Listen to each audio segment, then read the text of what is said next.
All sorts of things are drivers of change. Is it the role of ideas, or is it about leadership? Or is it the economy that brings about change? Well, it's probably all of those things. The four most significant British Prime Ministers in the 20th century were David Lloyd George, Winston Churchill, Clement Attlee, and Margaret Thatcher. Margaret Thatcher was and is important not just because she was the first female Prime Minister. She was also in many ways a rebel.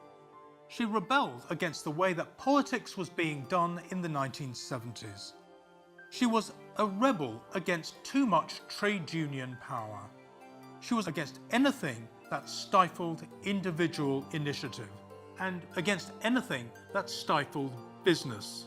She was a rebel also against the powerful role of the Soviet Union. She was, in many ways, a deeply divisive figure, but she and Ronald Reagan, her contemporary, helped create the force we call neoliberalism. For that reason, we still live with her legacy today.